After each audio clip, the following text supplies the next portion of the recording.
The victory at Endor should have been a moment of rebirth. On the bridge of the Home One, Admiral Ackbar allowed himself a single, heavy blink of his large amber eyes. The second Death Star was a blooming flower of fire in the rear view of the galaxy. The rebellion had won. The orders were clear, a mass hyperspace jump to the designated rendezvous point to regroup and heal. But as the Mon Calamari cruiser plunged into the familiar tunnel of blue light, the universe screamed. It was not the smooth, rhythmic hum of a jump. The blue streaks of hyperspace began to curdle, thickening into a viscous, bruised purple, before hemorrhaging into a violent, arterial red. The Home One, a vessel designed for the fluid grace of the Mon Cala seas, groaned in a way that sounded chillingly organic. Its hull plates, reinforced for orbital bombardment, shivered like skin exposed to a freezing wind. The bridge crew veterans of a dozen skirmishes fell into a panicked cacophony. The scent of synthetic seawater, usually so comforting to the Mon Calamari, was suddenly choked out by a metallic stench, a mixture of scorched ozone and ancient sulfur. "Nav computer is unresponsive," a technician shrieked, his voice cracking with a terror that transcended military discipline. "The stars, Admiral, the stars are changing. They aren't points of light anymore. They're looking back at us." Ackbar gripped the edge of his command console. His webbed fingers felt the unnatural vibration of the deck. This was not a malfunction. This was a violation of reality itself. Through the viewport, the crimson void seemed to press against the glass, whispering through the very molecules of the ship. Shadows detached themselves from the corners of the bridge, flickering like ghosts caught in a dying projector. The warp was no longer a dimension they were traveling through. It was a predator, and it had finally caught its prey. The silence that followed the transition was heavier than any vacuum. The Home One lurched back into real space, but the stars were wrong. They were cold, distant, and flickered with a hateful, sickly intensity. There was no Endor, no rebel fleet, only an oppressive, endless dark that smelled of decay and stale incense. The ship's systems flickered, the lights dimming to a rhythmic, dying pulse that mimicked a failing heart. Ackbar looked out into the void and felt a primal chill. Floating in the distance, silhouetted against a nebula that looked like a festering wound, was a gargantuan shape.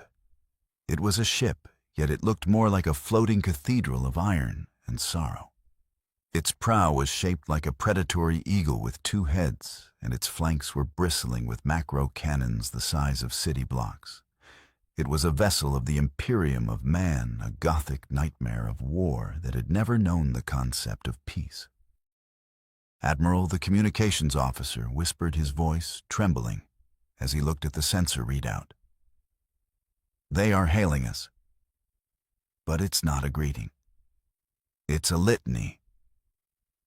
The voxcasters of the Home One suddenly burst into life, filling the bridge with a distorted, grinding chant. It was a language of harsh consonants and religious fervor, a tongue that spoke of fire and purgatory. Ackbar realized then that the trap he had always feared was not one laid by the Empire he knew. The galaxy had shifted. The rules of engagement were gone.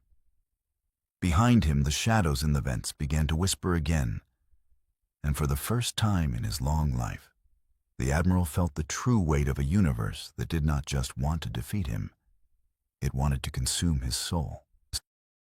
The sky above the Home One did not exist. There was only the suffocating embrace of the void, a graveyard of stars, where the light felt thin and cold. Admiral Ackbar stood on his command dais, his breathing rhythmic and heavy through his throat gills. Before him, the Gothic behemoth loomed its cathedral spires, casting long, jagged shadows across the rebel cruiser's hull. Open all hailing frequencies, Ackbar commanded his voice, a gravelly rumble that betrayed no fear, only the exhaustion of a man who had jumped from one war into a nightmare. Send the standard New Republic greeting. Identify us as a peaceful diplomatic vessel of the Mon Calamari people. Tell them we have suffered a catastrophic hyperdrive failure and request assistance. The communications console chirped a fragile, hopeful sound in the oppressive silence. But there was no answering chime of a diplomatic handshake. Instead, the void erupted. The Imperial ship, a strike cruiser of the Ordo Xenos, did not speak with words. It spoke with the thunder of macro cannons. A massive shell larger than a starfighter slammed into the Home One's forward shields. The impact was not a clean energy dissipation.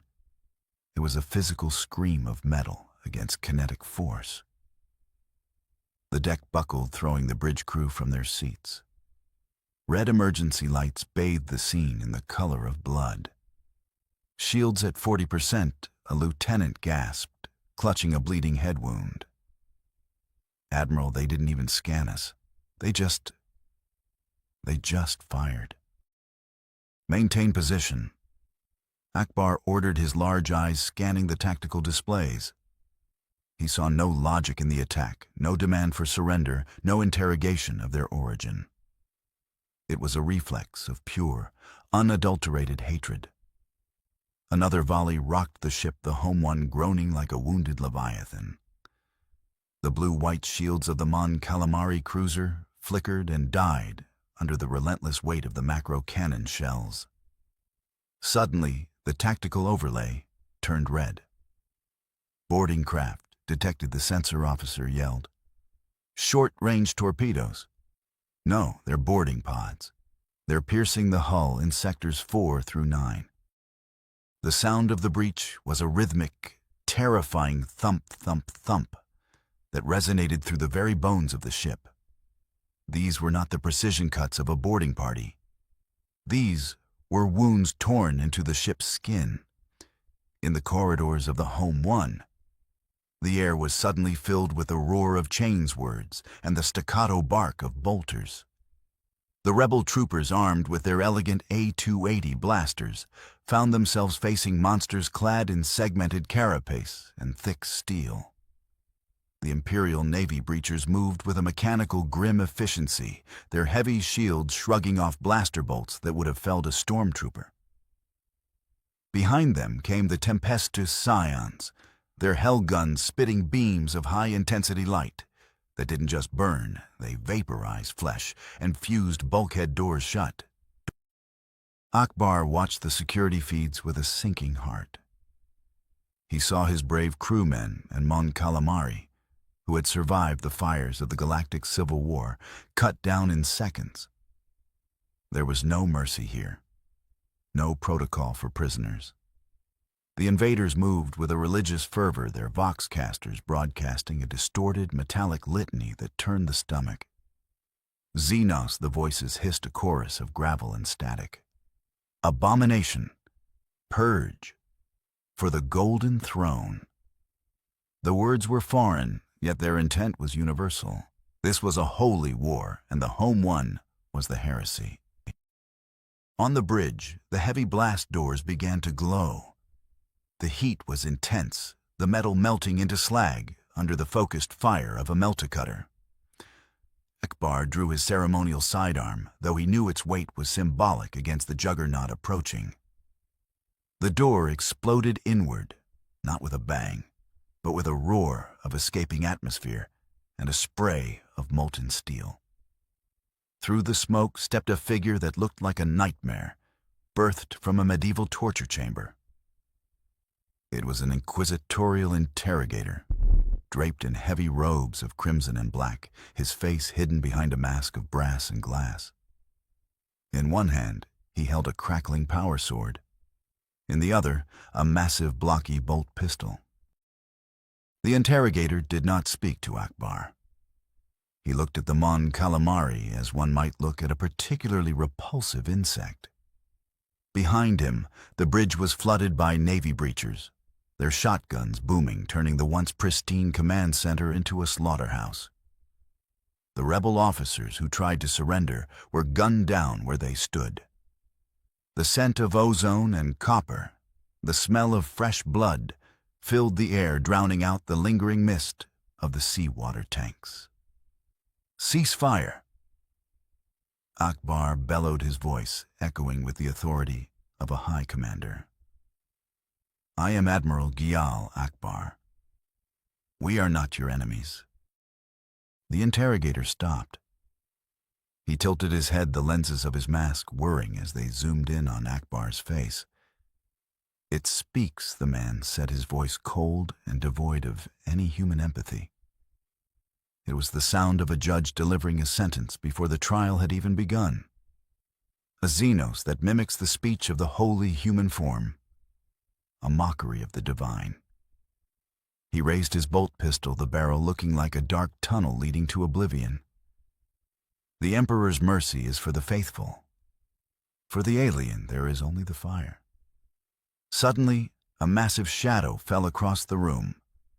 A giant in blue and gold armor, an Astartes of the Ultramarines, a cameo of death, stood in the breached doorway, his presence so heavy it seemed to warp the gravity of the bridge. He didn't move, merely watched with the cold, unblinking eyes of a statue.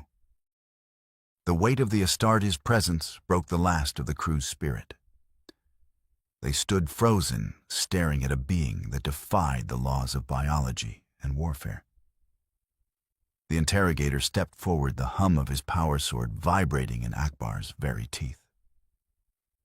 With a sudden, brutal movement, he swung the pommel of his weapon into Ackbar's side. The Admiral gasped, the air leaving his lungs as he was forced to his knees. The floor was cold wet with the blood of his bridge crew. He looked up, his large, wet eyes reflecting the flickering emergency lights and the terrifying silhouette of the twin-headed eagle on the interrogator's chest.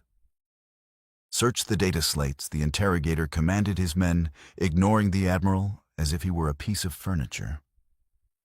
"Find the source of this vessel. If there is a world of these creatures, it must be cleansed." Ackbar felt a boot press into his back, pinning him to the deck. He looked at the emblem of the Aquila, the two-headed eagle, and realized with a sickening clarity that he had not just entered a new galaxy. He had entered a tomb. The trap was not a tactical maneuver. The trap was the universe itself. And for the first time in his life, the Admiral did not know how to spring it. He closed his eyes as the cold barrel of a gun pressed against his skull, the last thing he saw being the cold, unyielding stars of a galaxy that knew only war. Ackbar's skin was drying, the moisture being leached from his Mon Calamari biology by the recycling systems of the inquisitorial holding cell.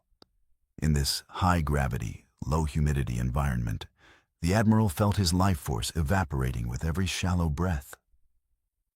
He was shackled to a cold slab of adamantium, his ornate uniform, the one he had worn to the triumph at Endor, now torn, scorched, and stained with the salt of his own blood. The room was illuminated by flickering blue-white floodlights that hummed with a maddening low-frequency buzz, a sound designed to erode the sanity of the occupant. There were no windows, only the oppressive, crushing weight of a mile of gothic steel and stone above him.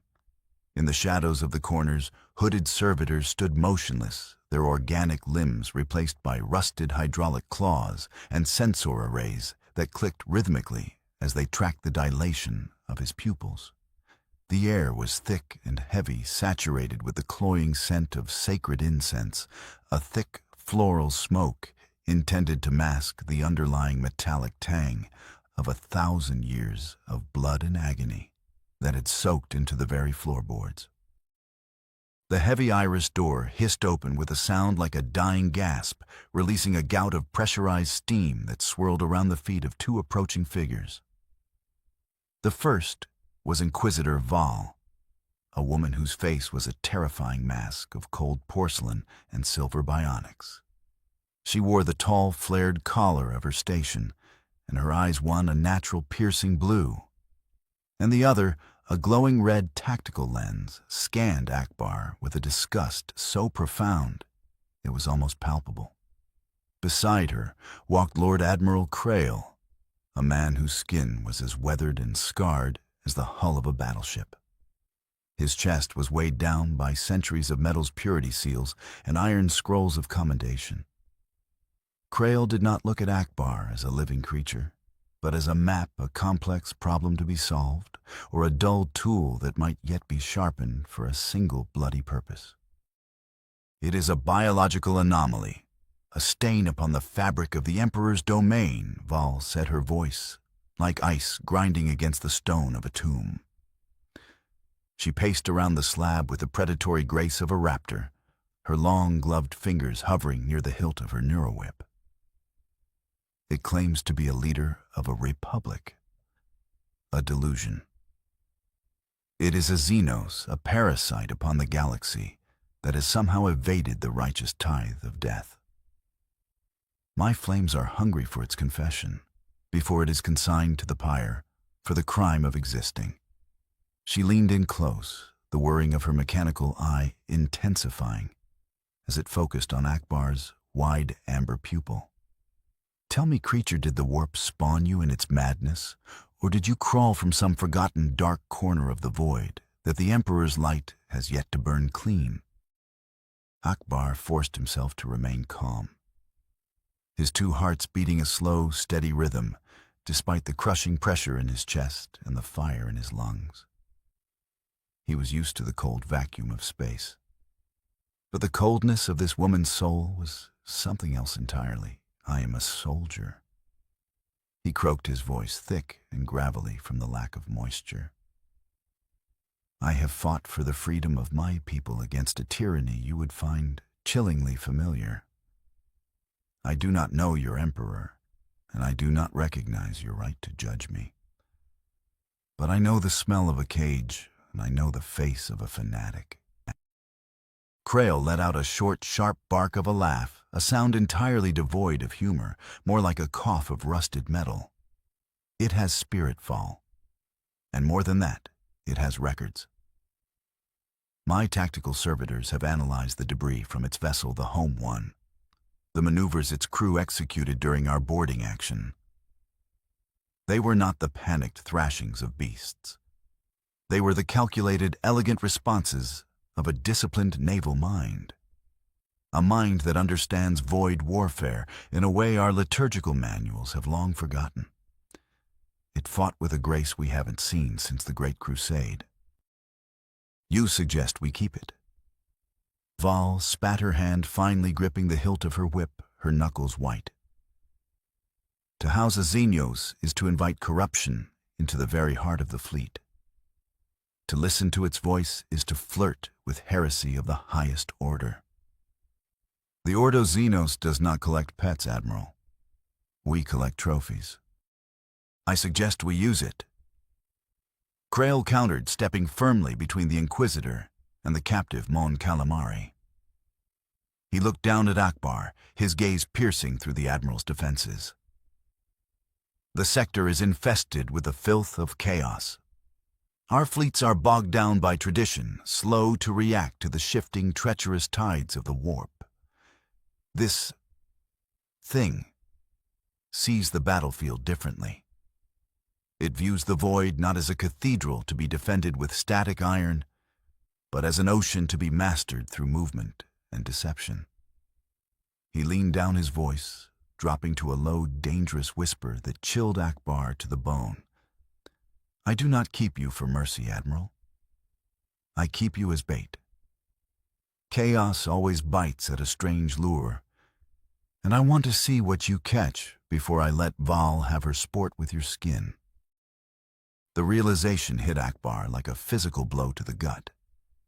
He was not a guest, nor even a political prisoner of war. He was a piece of equipment, a biological cog in a galactic machine of infinite, systematic cruelty. He looked at the shadows dancing on the wall, hearing the faint distant screams of other prisoners echoing through the heat vents of the Inquisition's fortress ship. His moral code, the very foundation of his life as a rebel leader who valued every soul, shivered under the weight of this revelation. In his galaxy, you fought to save lives. Here life was the fuel burned to keep the engine of war turning for one more day. Sacrifice was not an act of heroism. It was the currency of survival, and good was a word that had been erased from the lexicon of this dark millennium. I will prove my value. Ackbar said, his voice regaining some of its resonance, a spark of Mon Cala defiance lighting his eyes. If staying alive means navigating your war, I will do it. But do not mistake my cooperation for submission. I will not sell my soul to your darkness. Vahl laughed then, a high, thin, and hysterical sound that echoed off the cold metal walls of the interrogation chamber. Your soul is already forfeit, Xenos.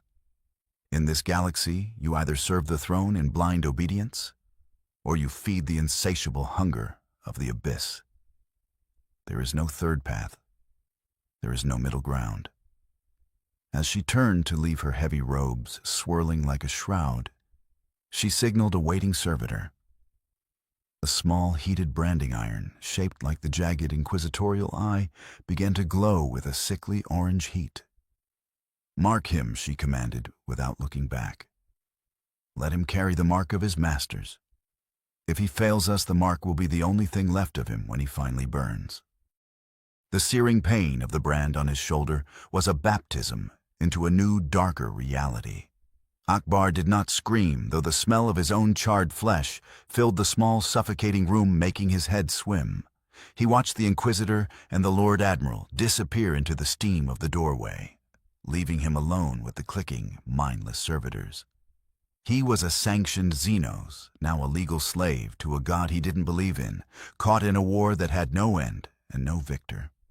But as the darkness of the cell reclaimed him and the Admiral made a silent, ironclad vow, he would survive.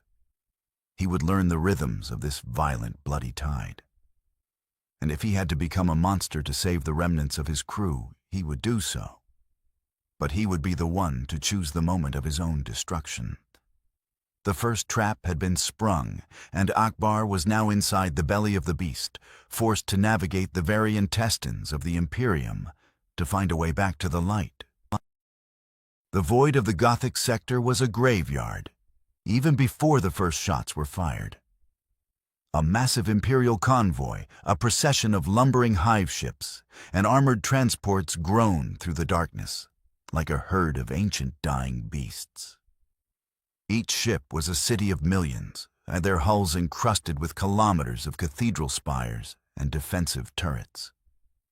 Admiral Ackbar stood on the command bridge of the strike cruiser in violet wrath, his hands shackled in front of him, flanked by two Tempestus scions, whose hell guns never left the back of his head. Above them, the holographic tactical display flickered with the jagged purple icons of the enemy. The Drukhari had arrived. Their ships were not vessels of metal and fire, but slivers of obsidian and shadow moving with a predatory grace that defied the laws of physics. They did not seek a fair fight. They sought a harvest of souls drawn to the convoy by the strange, lingering energy signature of the Home One's experimental technology.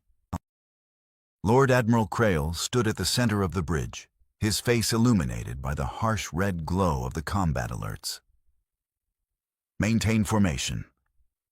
He bellowed, his voice amplified by the voxcasters built into his collar.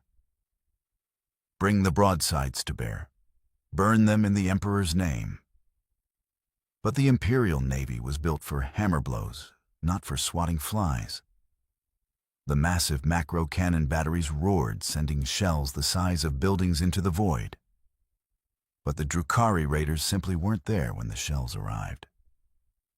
They danced between the lumbering transports, their splinter cannons shearing through the thin plating of the civilian ships, sending thousands of workers screaming into the freezing vacuum.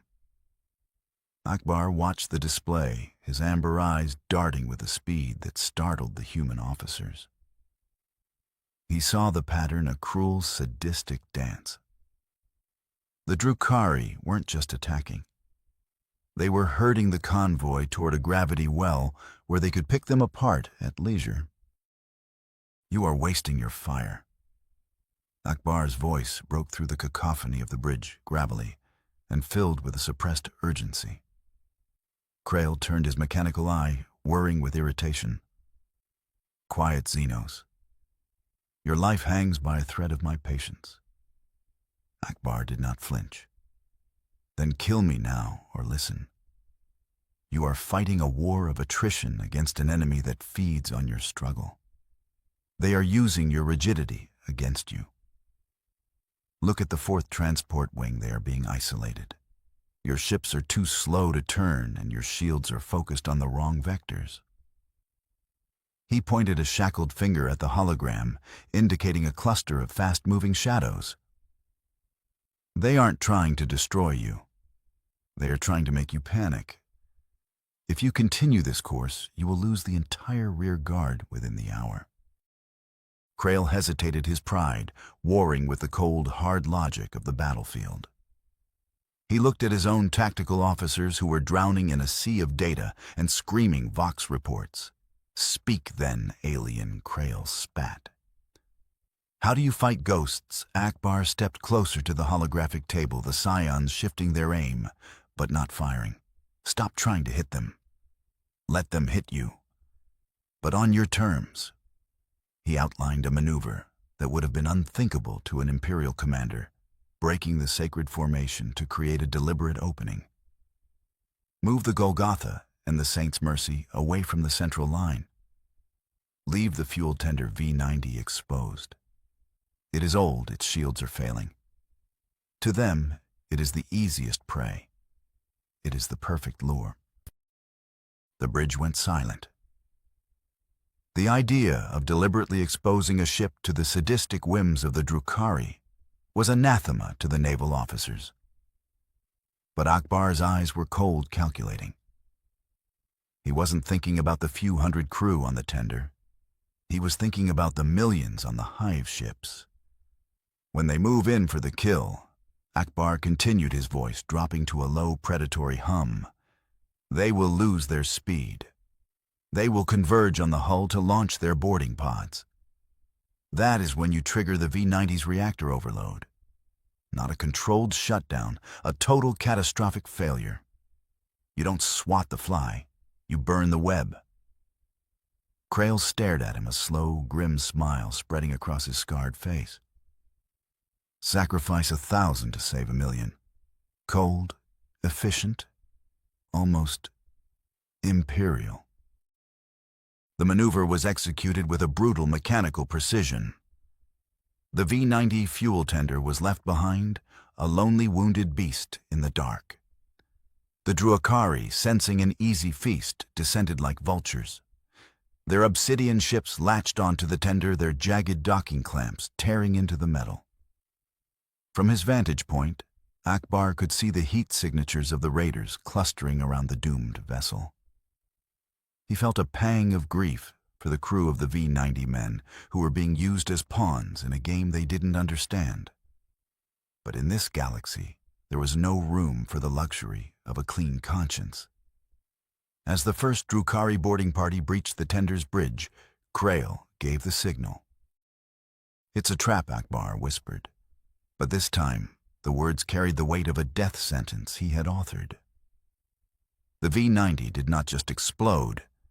It vanished in a miniature sun of promethium and warp residue. The resulting shockwave caught the Drukhari mid-strike, their fragile shadow-veiled ships shattered like glass in a hurricane. Hundreds of raiders were vaporized instantly, their screams of agony lost in the roar of the erupting reactor. The Imperial strike cruisers, now in position, opened fire on the survivors, their macro cannons finally finding targets that were too broken to dodge. The void was lit with the pyres of 1,000 Xenos souls, a beautiful, horrific display of destruction.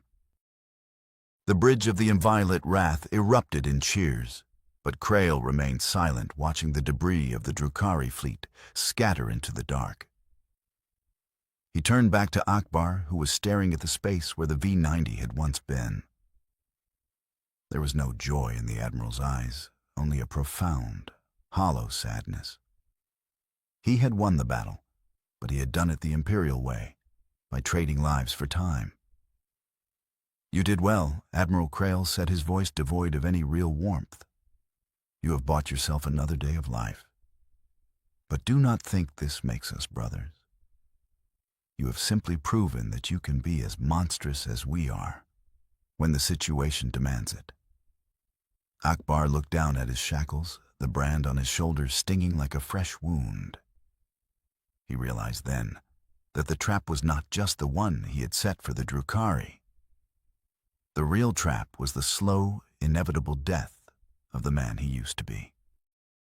The Home One had been a vessel of utility and hope, its halls filled with the scent of recycled water and the humming vibrance of a democracy in flight. In stark contrast, the Gilded Sovereign, the flagship of rogue trader Calix Vorn, was a sprawling monument to excess avarice and sanctioned theft. Admiral Ackbar walked through its vaulted corridors, the heavy thud of his escort's boots echoing against floors made of polished obsidian and inlaid with the bones of forgotten saints. The air here was different. It didn't smell of the Inquisition's sterile incense or the ship's recycled breath. It smelled of ancient spices, expensive amasec, and the cold metallic tang of throne gelt. Calix Vorn awaited him in a private sanctum that looked more like a museum of Xenos atrocities than a command center. The rogue trader was a man, draped in the furs of extinct predators, his fingers heavy with rings carved from gravity-defying crystals. Admiral Ackbar Vorn set his voice a smooth, cultured purr that carried the predatory edge of a man who had sold entire solar systems for a profit. He poured a shimmering amber liquid into a crystal glass, the ice clinking with a sound that felt like small shattering bells. "I watched your performance against the Drukhari. Most impressive. The Lord Admiral is a man of blunt instruments, but I appreciate the nuances of a well-placed lure. You have a mind that is far too valuable to be left to the crude, tender mercies of Inquisitor Vahl." He slid a heavy gold-pressed coin across the table of throne gelt and watched it spin. "In this Imperium, you are a monster to be purged. But under my writ of trade, you can be something else entirely. You can be an asset, a sanctioned Xenos." Ackbar looked at the coin, then at the man. He felt the weight of his shackles, the cold iron biting into his skin. "You offer me a leash instead of a cage?" the Admiral replied, his gravelly voice filled with a weary cynicism. "What is the price of this sanction?" Vorn leaned forward, his eyes gleaming with the light of a man who had found a winning hand. "The law of the Emperor is absolute, Admiral, but its application is flexible. For those with the right signatures. I can grant you a legal status that keeps you off the pyre, provided you serve as my tactical advisor. I need a brain that can outthink the horrors of the void, and you need a protector who doesn't want to pray over your ashes."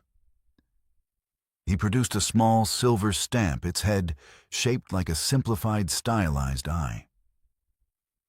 "A small mark, Admiral. A signature upon your skin to tell the galaxy you are property, not prey." The ritual was quick, but carried the weight of a death sentence to Ackbar's dignity. The seal was not a brand of fire this time, but a chemical brand, a cold, stinging ink that bonded with his Mon Calamari biology, etching a permanent mark upon the side of his neck. It was the mark of the sanctioned Xenos, a legal brand that declared him a tool of the rogue trader. As the ink set, Ackbar felt the last remnants of his identity as a free officer of the New Republic slipping away. He was now a commodity, a piece of strategic hardware to be bought and traded in a galaxy that viewed his very existence as a crime. Vorn smiled, the sound of his crystal glass hitting the table punctuating the finality of the deal. There. Now you are officially a valuable curiosity. Law is a very flexible thing, Admiral, provided you have enough gold to bend it. From the high shadows of a viewing gallery, Inquisitor Vahl watched the exchange through the red lens of her bionic eye. She did not move, her silhouette as rigid and unforgiving as the iron pillars of the sanctum. She saw the way Ackbar stood still proud, still defiant despite the brand on his neck. To her, this was not a rescue. It was a stay of execution. She touched the hilt of her power sword, the weapon humming with a low, expectant thrum. "Let the merchant play with his new toy," she whispered into her vox link, her voice a cold promise of future fire. "Let the Xenos believe it has found a loophole in the Emperor's judgment. I will let him live as long as his mind serves our purpose.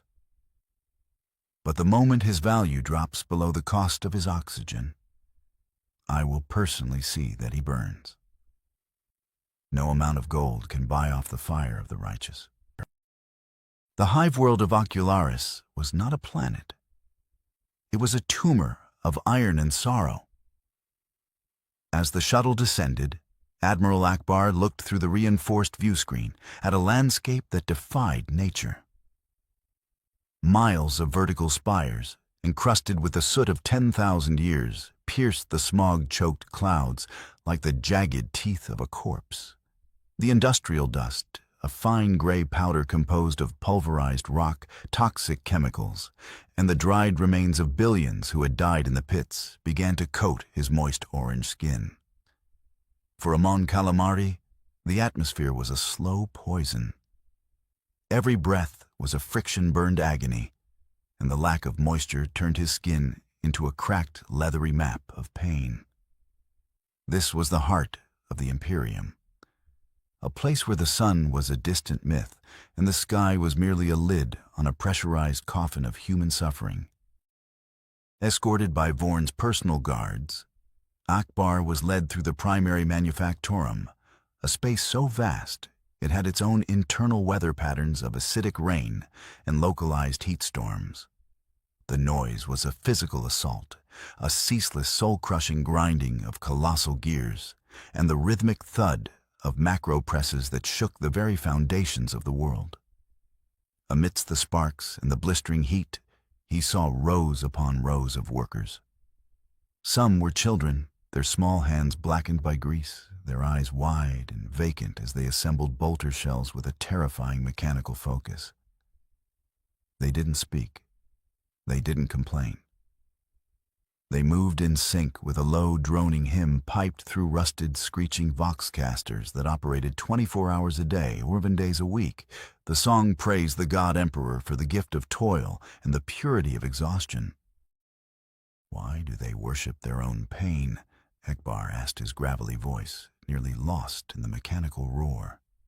He looked at a line of servitors, human beings lobotomized and fused into the machinery, their legs replaced by hydraulic pistons, their eyes by flickering red sensors.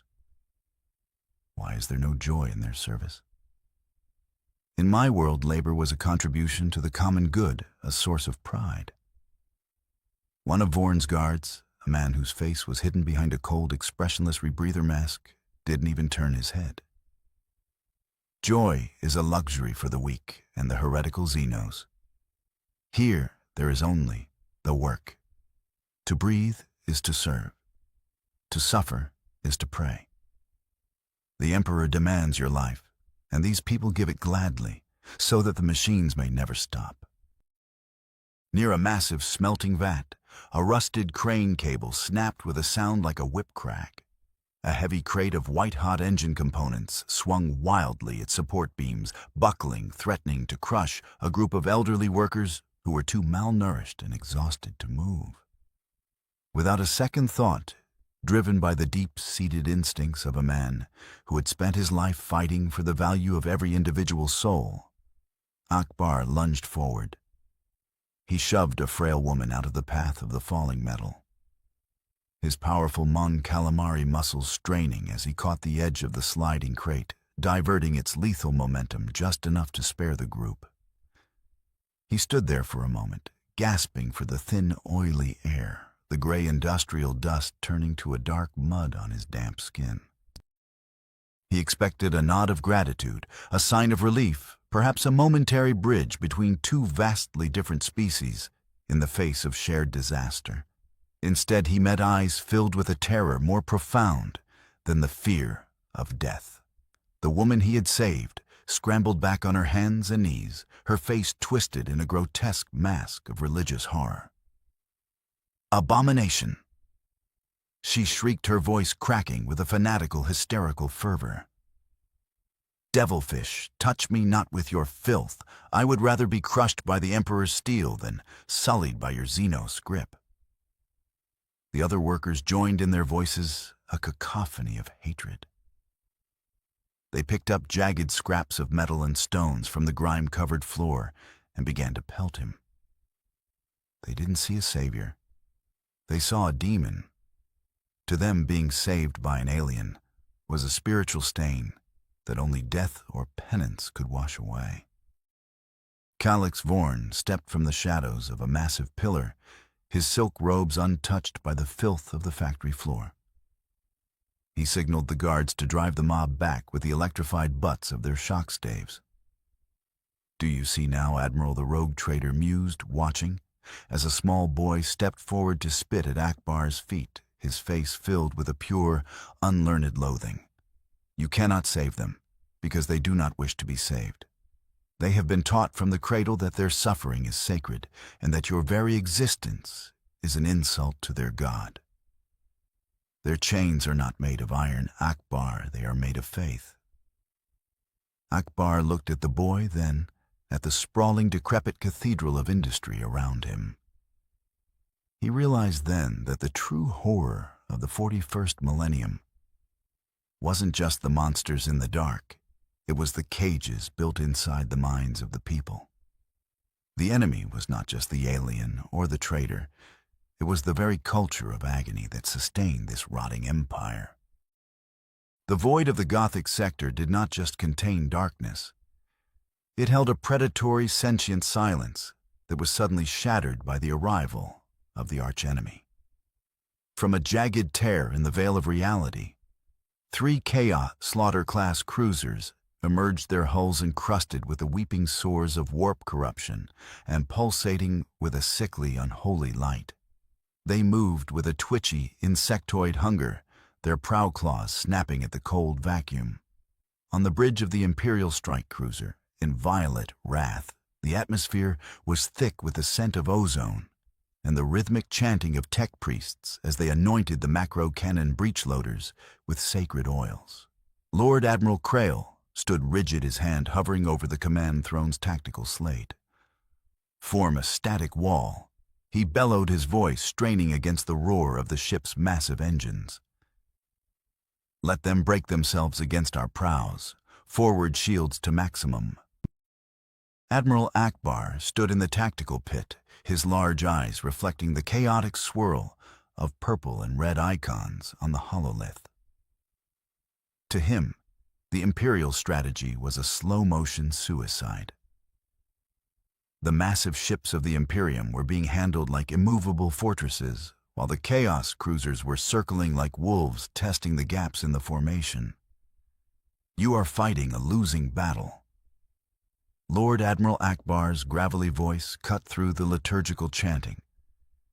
"Your ships have the mass of mountains, yet you move them like children playing with stones. If you stay in this formation, they will simply wait for your void shield cycles to desync. Then they will gut you from the flank." Crail turned his mechanical eye, whirring with a sharp clicking sound. "Silence, Xenos, our doctrine is 10,000 years old. It is forged in the blood of martyrs, And it is precisely that age that will kill you. Ackbar countered, stepping forward despite the Scion's weapons tracking his every move. Look at their lead cruiser. Its void shields are flickering at a specific frequency every 6 seconds, where there is a micro drop to vent the heat buildup of their warp engines. It is a breath, a heartbeat. He pointed a webbed finger at the shifting data streams. Stop your broadsides. They are guessing where the enemy will be. Instead, we must move. We must cut the line, turn the Inviolate Wrath 90 degrees to port. Now the bridge officers froze. Such a maneuver in the middle of a void engagement was unheard of. It would expose the ship's vulnerable midsection to a devastating raking fire. Trust the math, Admiral Ackbar hissed, or trust the pyre. There is no third option. Krail's jaw tightened, the veins in his neck bulging as he weighed the blasphemy of the Xenos' suggestion against the cold reality of the tactical display. Engine room. Hard to port, release the stabilizing thrusters. The ship groaned as if the very metal were screaming in protest. The Inviolate Wrath. A vessel 3 kilometers long began a lumbering, violent turn. Gravity compensators failed for a heart-stopping second, sending crewmen crashing against bulkheads. The smell of scorched electrical wiring and ozone filled the bridge. As the ship swung, the lead Chaos cruiser lunged its Prowlance batteries, charging for a killing blow. Now Ackbar roared his voice, possessing a command resonance that silenced the bridge. Fire all starboard batteries. Precision strike on the heat vents, not the hull the vents. The macro cannons roared a synchronized hammer blow that shook the Inviolate Wrath to its keel. Because of the 90-degree turn, the ship's broadside was perfectly aligned with the exact microsecond the Chaos cruiser's shields dropped to breathe. The shells didn't just hit the enemy ship. They buried themselves into its screaming, organic, mechanical heart. A chain reaction of warp matter and promethium turned the Slaughter-class cruiser into a blossoming flower of violet fire. The shockwave hit the Inviolate Wrath, its own void shields groaning under the pressure, but the threat was gone. The remaining Chaos ships, seeing their leader vaporized by a maneuver that defied every textbook in the Imperial Navy, broke formation and fled back into the swirling mists of the warp. The bridge fell into a stunned silence, broken only by the low hum of cooling systems and the distant muffled cheers of the deck crews. Ackbar let out a long, slow breath, his skin feeling dry and tight from the adrenaline. He looked at Krail, expecting a nod of tactical acknowledgement, perhaps even a sliver of respect. Instead, the Lord Admiral was walking toward a young lieutenant who had hesitated for a fraction of a second when the order to turn was given. Without a word, Krail drew his bolt pistol and fired. The explosive round shattered the officer's head, painting the tactical console in a spray of red and gray.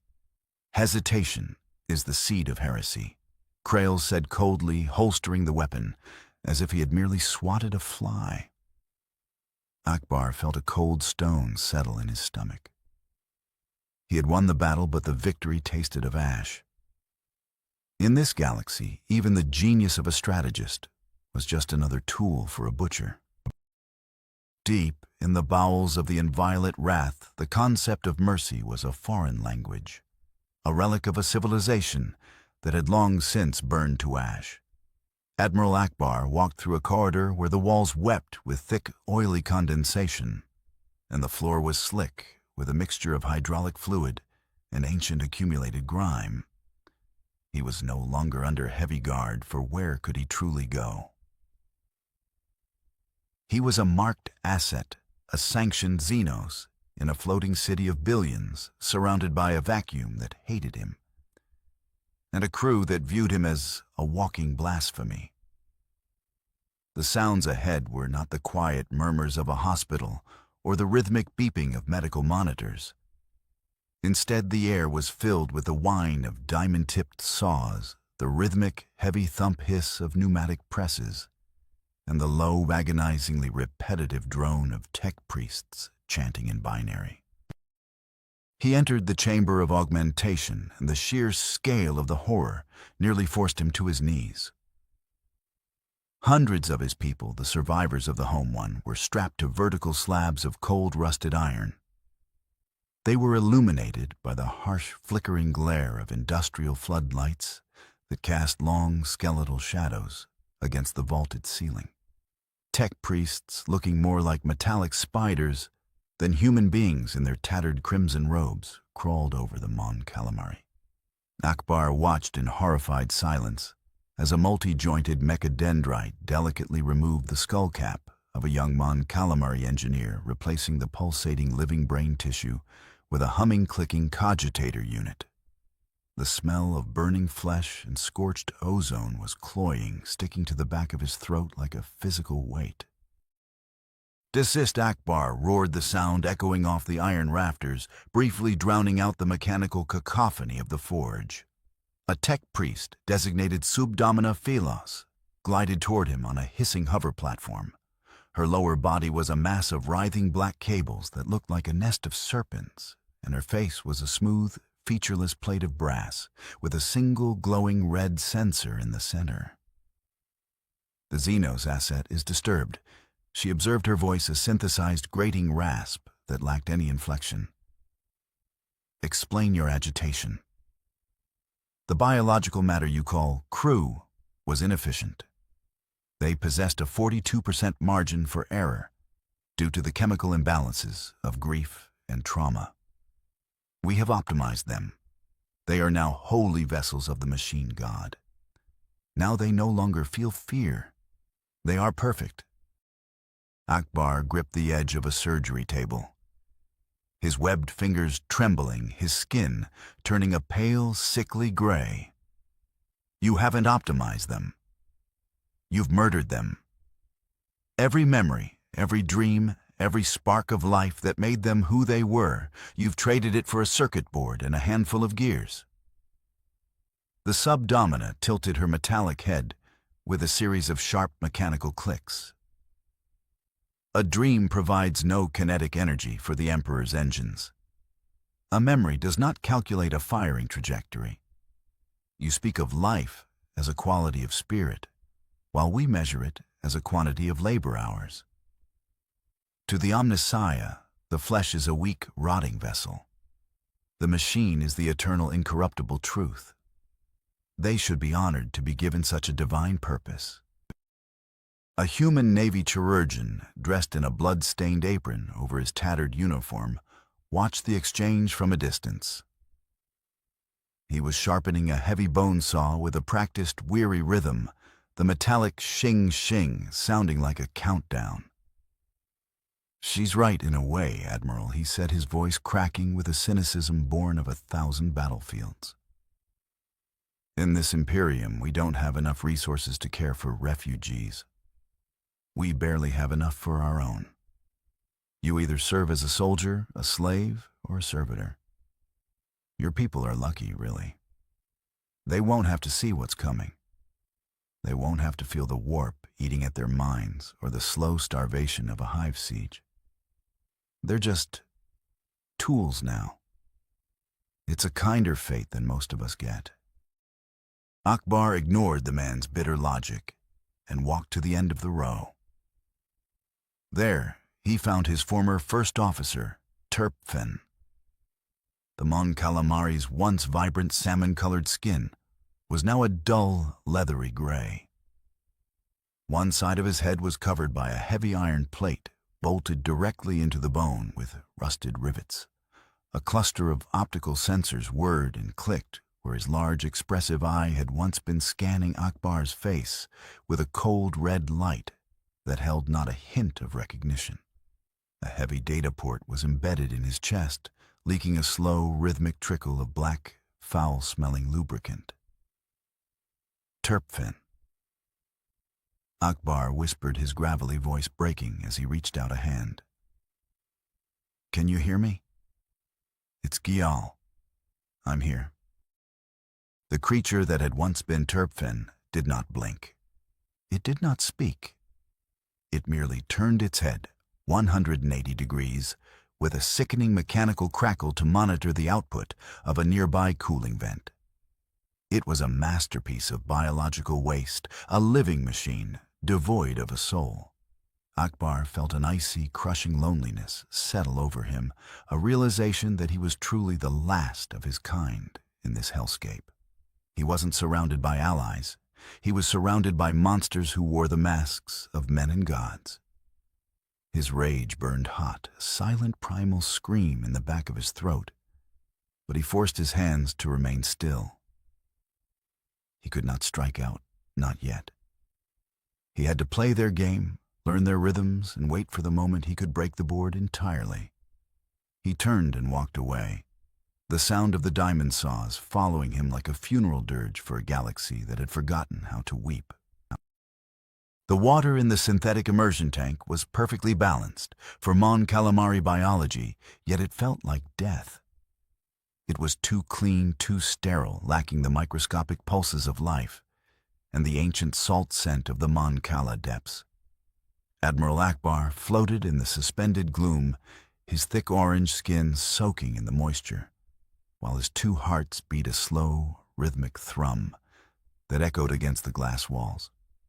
Outside the tank, the inviolate wrath hummed with the ceaseless grinding vibration of 1,000 macro engines and the distant rhythmic chanting of the tech priests. For a few brief moments, the Admiral closed his large amber eyes, trying to summon the memory of a sun that didn't scream and an ocean that didn't demand blood. He remembered the coral cities of his youth, the way the light filtered through the turquoise waves, and the silence, a silence that was a sanctuary, not a shroud. A group of young Imperial midshipmen stood outside the glass, their faces pale and their eyes wide with a mixture of curiosity and conditioned revulsion. To them, Ackbar was a biological enigma, a thinking beast that had somehow mastered the void. He signaled for the Vox link to be opened. His voice transmitted through the water, and the speakers sounded like the grinding of tectonic plates. You look at the warp, and you see a hell dimension of fire and madness. Ackbar set his eyes opening to fix the young officers with a piercing, ancient gaze. You treat it like a religious enemy. But the warp is not an altar. It is an ocean. It has currents, undertows, and depths that your liturgical charts cannot map. To survive it, you must stop trying to conquer it and start learning to hear its flow. The midshipmen exchanged nervous glances, their hands twitching near their sidearms. In the Imperium, to speak of the warp in anything other than terms of abomination was a step toward heresy. But Ackbar continued his webbed fingers, tracing the invisible lines of a tactical hologram he had projected within the water. The static your navigators report is not noise. It is a tide. When the warp static rises in pitch, the pressure on your Geller field increases not from the front, but from the underneath of reality. If you adjust your engine output to match the frequency of the static, you can glide on the current rather than fighting it. You waste fuel and sanity trying to break the wave. I am teaching you how to dive through it. As he spoke, the lights in the chamber flickered. The low, constant hum of the ship's voxcasters suddenly warped the liturgical chanting, twisting into a high-pitched, agonizing screech of static. Within that noise, Ackbar froze. He didn't hear the screeching of the warp. He heard a voice. It was soft, distant, and carried the specific melodic lilt of a Mon Calamari captain he had lost during the chaotic retreat from the second Death Star. Admiral, the tide is turning red, Gial. We are waiting for you in the deep. The words weren't in the air. They were in his mind, vibrating through the water of the tank. Corruption was no longer a theoretical threat lurking in the dark corners of the ship. It had found the frequency of his grief. It was mimicking the home he could never return to, turning his most sacred memories into a lure. Ackbar surged upward, breaking the surface of the water with a violent splash. He gasped for the recycled air, his skin suddenly feeling cold and vulnerable. He looked at the young officers, his eyes wide and clouded with a sudden sharp fear. He realized that by teaching them to hear the warp, he was also opening a door that could never be shut. The warp static didn't just carry data, it carried hunger. "The ocean doesn't hate us," he whispered more to himself than to the boys standing in the shadow of the tank. "It is just hungry. It doesn't want to defeat you. It wants to replace you." He saw his own reflection in the glass, the brand of the Inquisition on his shoulder, the mark of the rogue trader on his neck, and wondered if he was already being digested by this galaxy. One of the midshipmen, a boy no older than 18 with the insignia of a minor noble house on his collar, stepped closer to the glass. His voice was a trembling whisper, barely audible over the ship's groaning metal. "Admiral, in your galaxy, they speak of something called hope. My grandfather found a forbidden scrap of text once. Is it true? Is there a place where the stars don't require a sacrifice to stay bright?" Ackbar looked at the boy, seeing the desperate, fragile spark of longing in his eyes. It was a question that could get the boy executed, a question that was the ultimate heresy in the 41st millennium. Ackbar opened his mouth to answer, to tell him of the rebellion and the light of the Republic. But the words died in his throat. He looked at the blackened, soot-stained walls and the monitors showing the endless war outside. To give this boy hope in this universe would be the cruelest trap of all. He turned away, sinking back into the dark water in the silence, afraid that if he spoke, the warp would use his own voice to finish the lie. The lower decks of the Inviolate Wrath were a labyrinth of steaming pipes dripping promethium and shadows that seemed to possess a weight of their own. Admiral Ackbar moved through the gloom, his presence a silent ripple in the sea of desperate humanity that inhabited these lightless, metallic canyons. Here the grand liturgy of the upper decks was reduced to a frantic, whispered desperation. Thousands of indentured workers huddled in the heat of the macro exhaust vents, their bodies scarred by labor, and their minds eroded by the crushing monotony of their service. But lately, a new rhythm had begun to pulse through the dark, a subtle rhythmic chanting that did not follow the sanctioned hymns of the ecclesiarchy. It was a sound of shifting liquid, a melody of mutation that made Ackbar's skin crawl with a cold biological warning. Ackbar stopped before a massive hydraulic stabilizer, his amber eyes narrowing as they caught a glimmer of something irregular. Behind the rusted pipes, hidden from the casual gaze of the ship's internal security, a series of symbols had been etched into the iron. They were not carved with tools, but painted in a thick, dark substance that smelled of copper and old meat. The lines were fluid, constantly seeming to writhe and shift when seen from the corner of the eye, a mockery of geometry that defied the rigid, blocky aesthetics of the Imperium. To the Imperial guards, these were merely the scrawlings of madmen or the grime of the ship. But Ackbar, an outsider to this fanatical dogma, saw the logic in the madness. These were not just drawings. They were a network, a psychic map designed to channel the invisible pressures of the warp into the very heart of the vessel. "The enemy is not outside," Ackbar whispered, his voice a low, raspy rumble that was swallowed by the hiss of escaping steam. "It is in this room, breathing the same air, praying to the same icons." He turned as a figure emerged from the shifting mist of the coolant leaks. It was Father Vane, the ship's most celebrated confessor, a man whose sermons on the purity of pain had led thousands to volunteer for the most dangerous duties in the engine rooms. Vane was draped in heavy, gold-threaded robes, his chest covered in purity seals and iron scrolls. He held a massive, silver-bound book of scripture, his face a mask of serene, unwavering piety. But as he stepped into the flickering light, Ackbar noticed the scent, a cloying, sweet odor of rotting flowers that clung to the priest like a shroud. Admiral Vane said, his voice a smooth, comforting baritone that felt like warm oil. "Why does the Xenos wander in the dark? Are you seeking the Emperor's light in the shadows of his great work?" He smiled, but the expression did not reach his eyes. They remained glassy and fixed, reflecting the shifting symbols on the wall with a strange internal light. Ackbar did not reach for a weapon.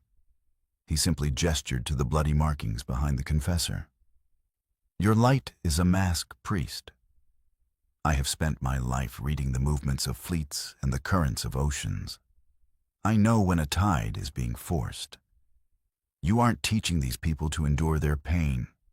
You are teaching them to celebrate the rot that is eating them from within." The priest's smile widened, but it was no longer human. His jaw seemed to unhinge slightly, and a faint, rhythmic clicking sound, like the skittering of insects, emanated from beneath his heavy robes. "Pain is the only truth in this galaxy, Admiral. The Emperor gave us the fire, but the great-grandfather gives us the resilience to survive it. We are not a cult. We are a garden blooming in the iron soil of your hatred." He stepped closer, the cloying smell of decay becoming nearly unbearable. "The ones you call faithful are the easiest to harvest. Their certainty is a cage, and their fear is the water that makes our faith grow." Ackbar realized with a sickening jolt that the most pious man on the ship was the very source of its corruption. The logic of the Inquisition was their own undoing. They looked for monsters with horns and claws, while the true predators wore the robes of saints. Suddenly, the shadows in the corridor began to move, detaching themselves from the walls. These were the pious workers, their eyes vacant, their skin pale and weeping with strange translucent fluids. They moved with a slow, coordinated hunger, surrounding the Mon Calamari Admiral. Ackbar took a step back, his hand gripping a heavy industrial wrench he had salvaged from a nearby bench. "You have built a trap of faith," Ackbar growled, his heart's thundering against his ribs. "But a trap only works as long as the prey believes in the bait. I see you for what you are, a parasite in a dying body." The priest began to laugh, a wet bubbling sound that echoed through the vents, but the sound was cut short by the sudden blinding flash of a stun grenade. Ackbar had not come alone. He had calculated the risk and left a trail for the one man who hated corruption more than he hated Xenos Lord Admiral Krail. The inviolate wrath hung at the edge of the halo stars, where the light of the Astronomicon flickered like a dying candle in a hurricane. In this place, the silence was not empty. It was filled with the psychic residue of ancient wars, and the cold, unblinking eyes of things that had existed before the first human crawled out of the mud. Admiral Ackbar stood on the observation deck, his gaze fixed on a shard of light that moved with a fluid, impossible grace. It was an Eldari vessel, a craft of wraithbone and solar sails that looked like a curved needle of ivory against the velvet black. They had not hailed the Imperial fleet. They had simply appeared, their presence a silent challenge to the clumsy, iron-bound ships of the Imperium. Ackbar was sent alone in a small shuttle, a move that Inquisitor Vahl had sanctioned only because she viewed the Mon Calamari as a disposable probe. As he stepped onto the deck of the Eldari ship, the transition was jarring. There were no humming engines, no clanging metal, and no scent of incense. The air was cool and tasted of ozone and ancient rain. Standing in the center of a crystalline hall was a Farseer, her armor a shimmering blue that seemed to hold the depth of 1,000 nebulae. Her helmet was a smooth, featureless oval of wraith bone, but Ackbar felt her gaze piercing through his skin, scanning his thoughts with a clinical, haughty indifference. She did not speak with her mouth. Her voice bloomed directly inside his mind, like a flower made of glass shards. "The currents of your galaxy were simple little fish," the Farseer whispered into his consciousness. "You fought for freedom, for hope concepts, as fragile as sea foam. Here, freedom is merely a different length of chain." She moved with a speed that the human eye could barely track, her robes swirling like liquid light. "You wonder why you are here. You believe you are a hero lost in the dark. But you are not a savior, Gyal Ackbar. You are a wedge, a small, stubborn piece of matter that fate has shoved into the closing door of this sector." Ackbar stood his ground, his webbed hands clenched at his sides. "I am a soldier trying to save my people. If your fate has a use for me, then speak it plainly. I have no time for riddles." The Farseer tilted her head, a gesture of faint, alien amusement. "Plainly, then. Beneath the surface of the world you call Ocularis lies a dolmen gate, a wound in reality, torn open by the Ingir, the star gods of the Necrons. It is waking. The Mon-Ki of your fleet believe they are fighting for a sector. They are actually fighting over the key to a tomb that spans the stars." She gestured to a shimmering pool of liquid mercury in the center of the hall, which began to show images of skeletal warriors rising from the dust, their green eyes glowing with an ancient, soulless hunger. "The universe you inhabit now is not a battlefield. It is a trap that was set millions of years before your ancestors saw the stars. And you little fish are the only one with the hands to either lock the gate or break it open forever." "Why tell me?" Ackbar asked, his gravelly voice echoing in the silent hall.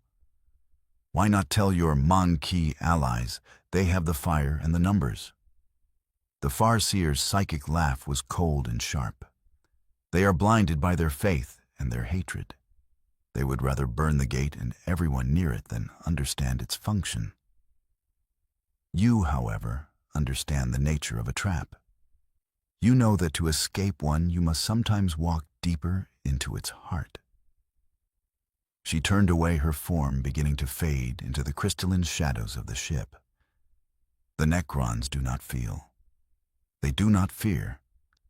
They only reclaim. When the door opens, remember this: the wedge is always crushed by the weight of the door. The only question is what it leaves behind." With a sudden silent lurch, the Ildari vessel vanished, leaving Ackbar alone in the dark, the weight of a dying galaxy pressing down on his shoulders. The air inside the Inviolate Wrath had become toxic, not just from the failing oxygen scrubbers, but from the creeping venom of suspicion. Rumors of the Xenos Admiral had trickled down from the bridge like a slow-acting poison, infecting the already fragile minds of the deck crews in the lower hives. In the dark corners of the mess halls and the cramped sleeping quarters, men whispered of a fish-eyed demon who had bewitched the Lord Admiral, a creature that spoke in riddles and traded human souls for tactical victories. To the starving, overworked millions of the lower decks, Ackbar was not a hero or a strategist. He was the physical manifestation of their misery, a scapegoat provided by the very commanders who oppressed them.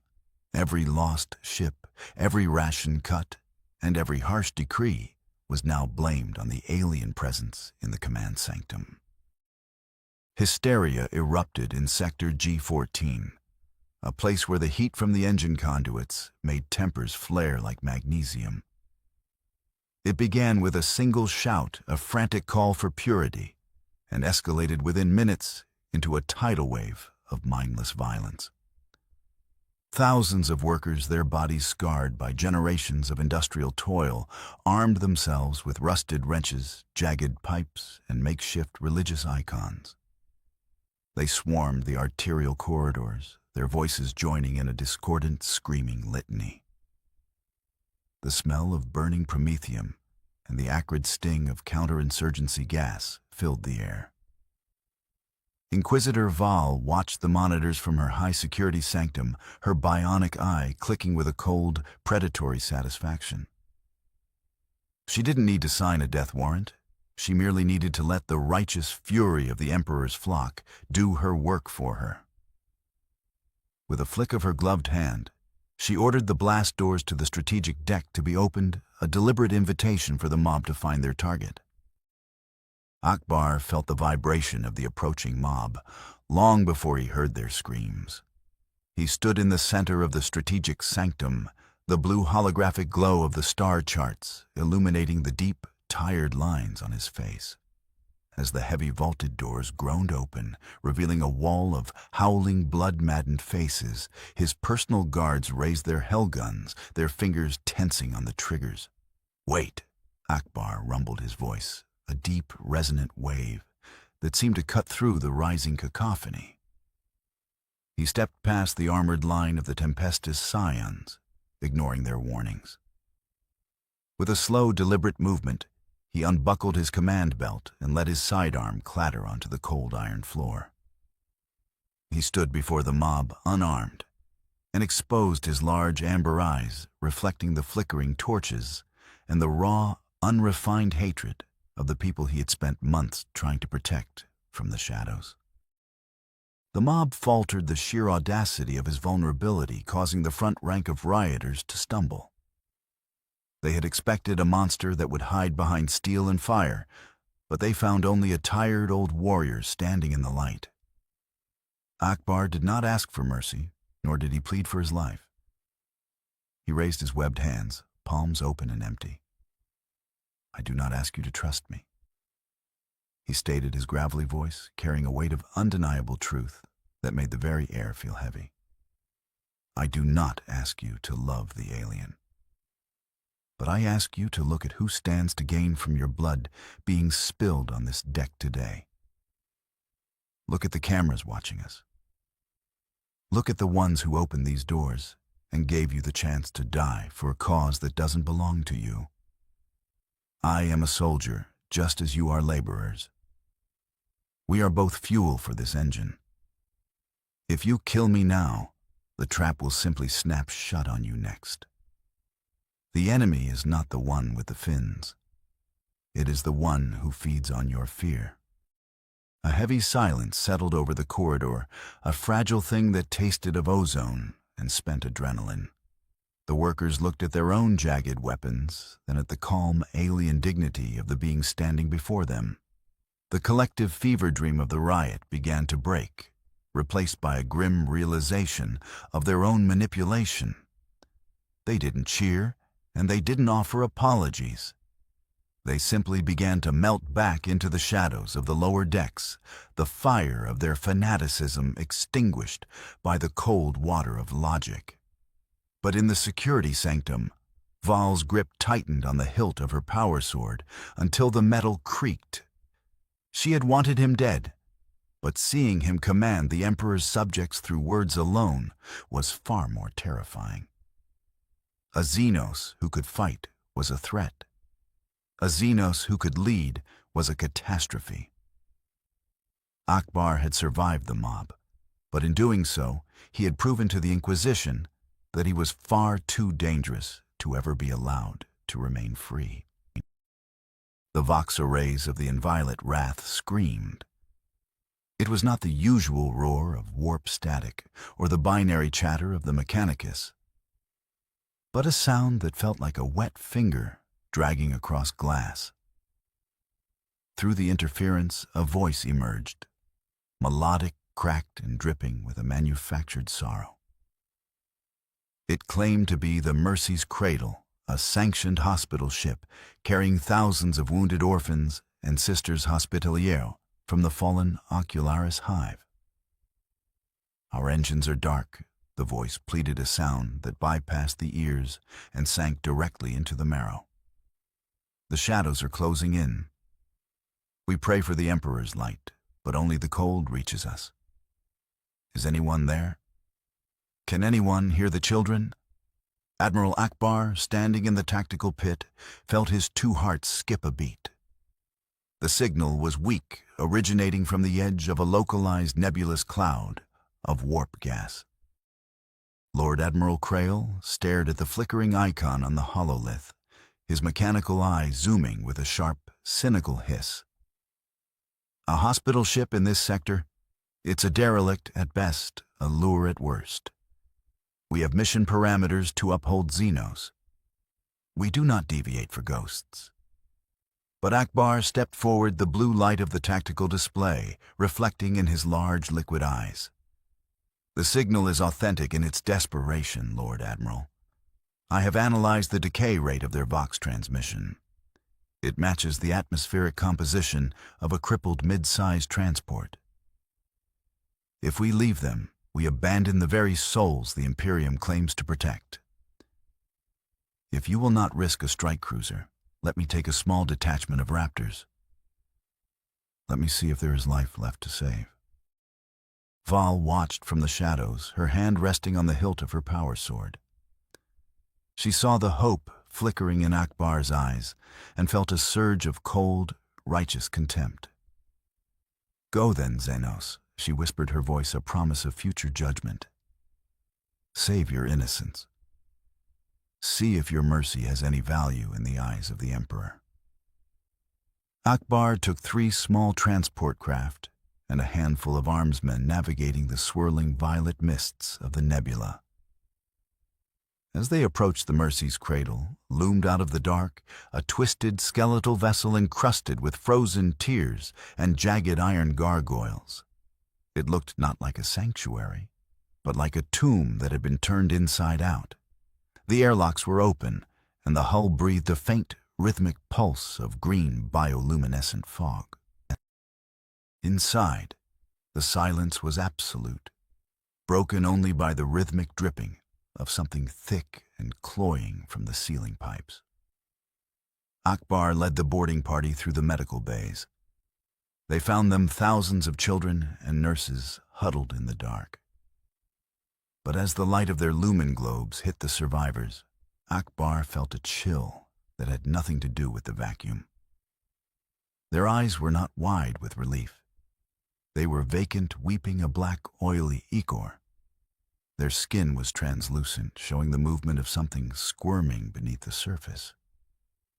Admiral, you came for us, a young nurse, whispered, her jaw unhinging to reveal a tongue that had been replaced by a cluster of writhing pale maggots. The gutter saint spoke through them all simultaneously, a psychic broadcast that filled the room with a wet, bubbling laughter. Hope is such a sweet harvest, Admiral. Thank you for bringing fresh soil. The gutter saint, a chaos. Voidmaster, whose soul had been bartered to the plague. God appeared on every monitor in the bay. He was a mass of bloated necrotic flesh fused into a command throne of rusted brass. You thought you were the hunter, little fish, he mocked, his voice a chorus of flies. But you are just a fisherman who forgot that the ocean has teeth. This ship is a gift, a viral strain of the warp designed to bypass your hallowed Geller fields. And you have just opened the door for it. Ackbar realized the magnitude of his mistake. The survivors weren't people anymore. They were biological bombs vectors for a plague that would devour the inviolate wrath if they were allowed to return. He looked at his men, their faces masks of horror, as the orphans began to stand, their limbs twisting into jagged, chitinous blades. Admiral, we have to evacuate, a soldier screamed, raising his shotgun. But Ackbar stood still, the cold realization of his moral code's first fracture settling over him. He could not bring them back. He could not even let them stay here. If the Mercy's cradle remained, its psychic signal would continue to draw in other ships like a siren song. No, Ackbar said, his voice gravelly and hollow. He opened the long-range Vox link to Crail. Lord Admiral, it's a trap, not a tactical one. a spiritual one. Do not send reinforcements.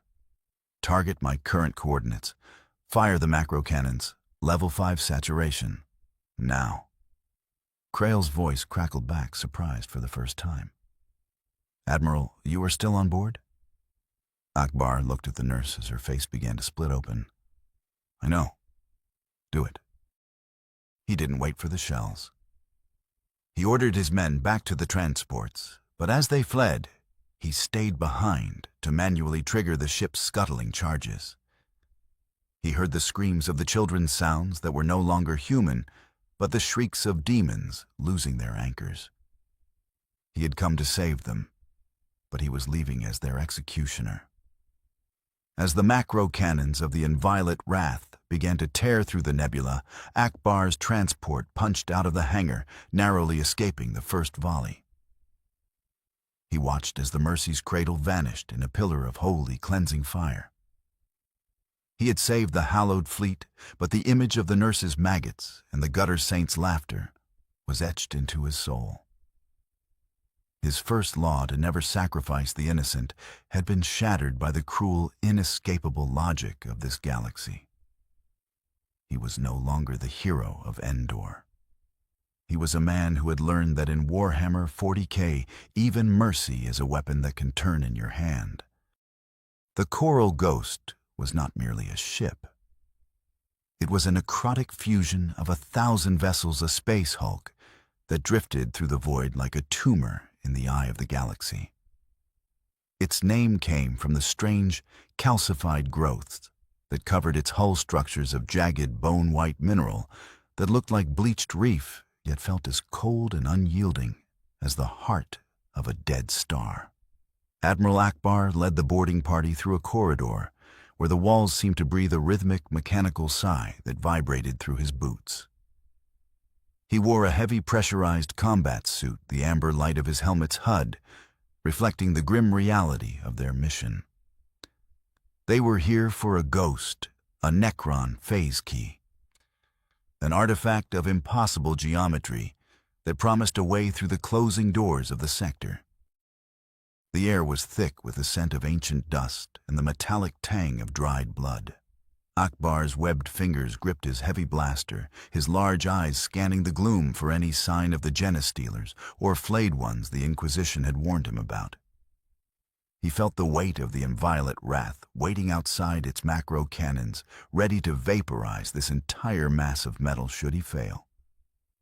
The deeper they went, the more the ship changed. The familiar blocky Imperial architecture gave way to smooth, green-tinted metal that didn't just reflect light, but seemed to swallow it. There, Ackbar rumbled his voice, a gravelly echo in the hollow silence. In the center of a circular chamber, suspended in a pillar of emerald light, was the key. It was a jagged shard of obsidian that hummed with a frequency that made his teeth ache. The acquisition was a blur of violence. As the lead breacher, Sergeant Kroll, reached for the artifact, the floor beneath them groaned. It wasn't a structural failure. It was a tectonic shift within the space hulk. The Coral Ghost was rearranging itself. A massive bulkhead of rusted iron and bone-white coral slammed down between Ackbar and the half of his escort. "Admiral, the ceiling is coming down," Kroll screamed, his voice muffled by the sound of grinding metal. The sergeant and 6 other breachers were pinned behind a wall of twisted steel. Their exit cut off as the corridor began to flood with pressurized steam and toxic coolant. Ackbar held the phase key in his hands. It was cold, heavier than it looked, and pulsed with a soulless mathematical precision. "Admiral, we can't blow this door. The structural integrity is gone." A soldier shouted, his voice cracking with panic. Ackbar looked at the phase key, then at the dying men trapped behind the iron. His moral code, the foundation of his soul, screamed at him to stay, to fight, to find a way to save every single one of them. But the logic of this galaxy, the grim mathematical reality of the Inquisition, had begun to take root in his mind. If he stayed to save Kroll, They would all die when the hulk collapsed, and the fleet would lose its only hope.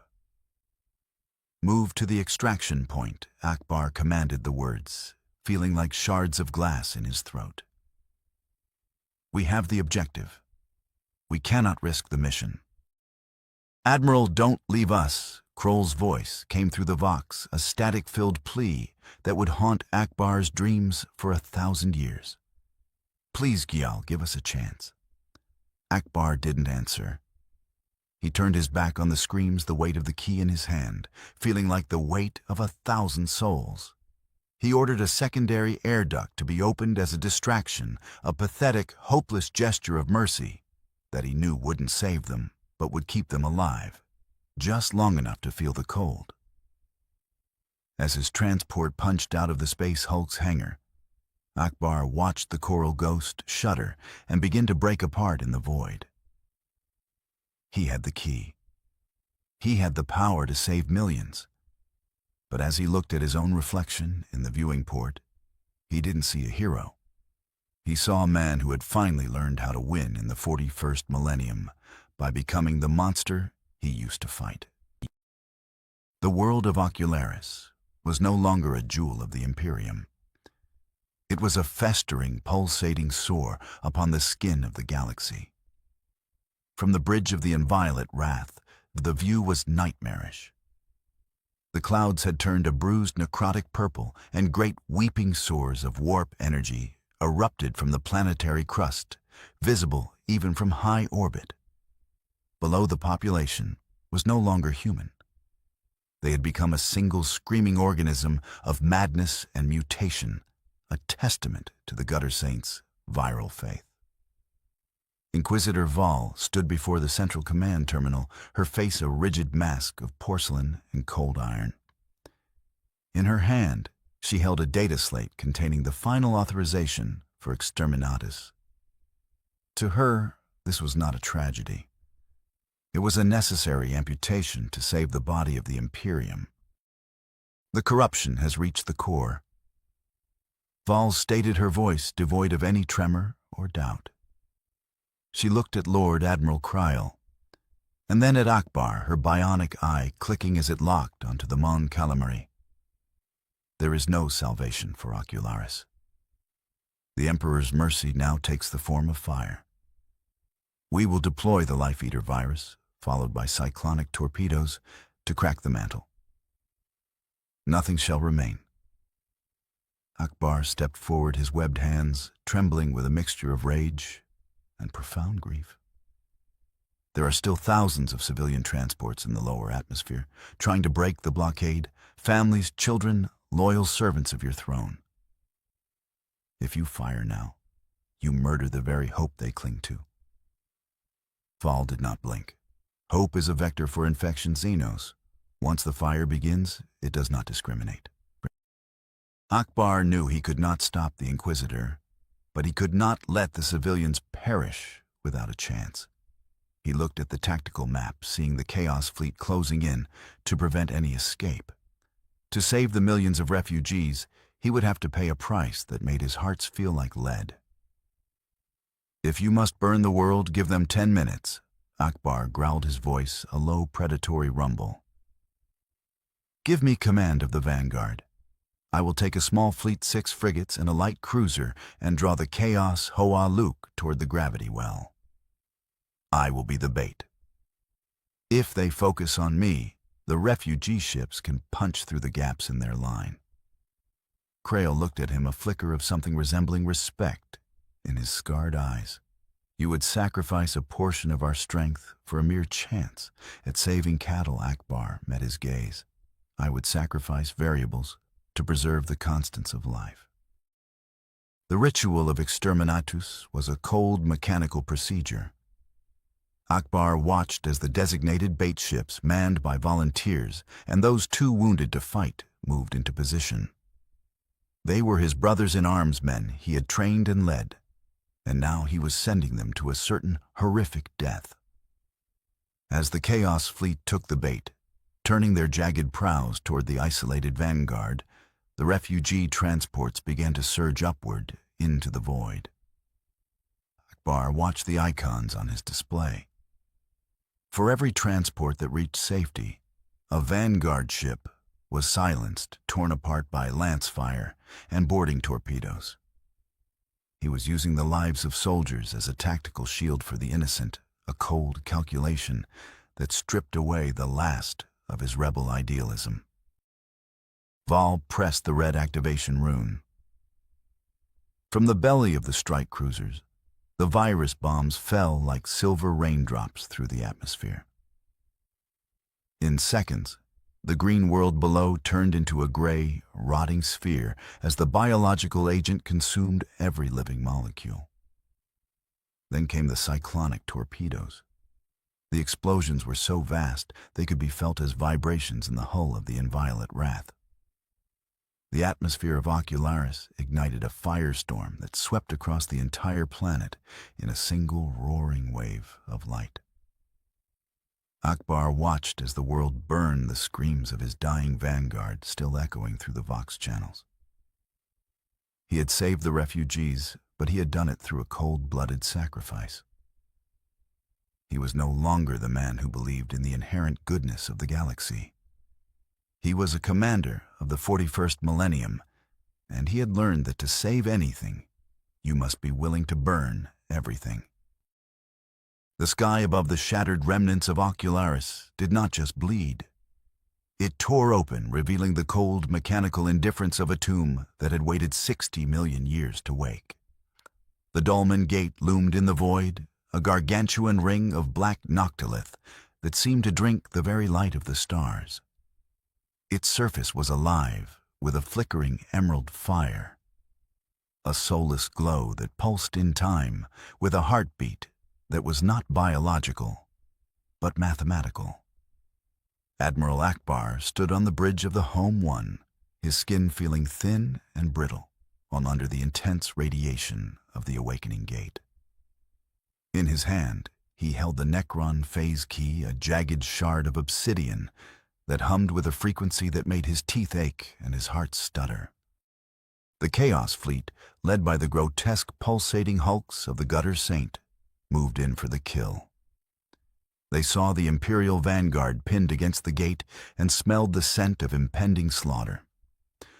To the demons and heretics, the Necron structure was merely an obstacle, a piece of ancient debris to be ignored in their hunger for souls. But Ackbar, his amber eyes reflecting the swirling emerald vortex, saw something else. He saw a mechanism. He saw a trap that had been set by gods, and he realized that to survive, he would have to become the hand that triggered it. Targeting sensors lock onto my position, Ackbar commanded, his voice a gravelly rumble that cut through the bridge's panic.